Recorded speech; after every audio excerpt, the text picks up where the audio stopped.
team with us.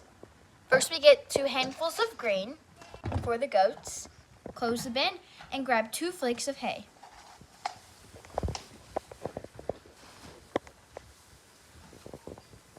Out we go.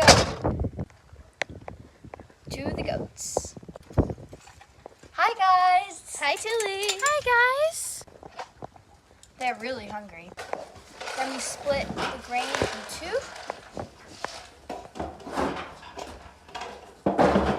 And put it down in their pen.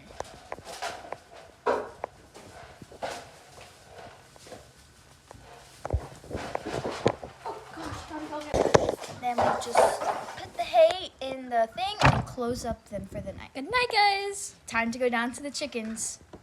We close the hatch, make sure they have food and water, which they did, and count them. Thanks for watching.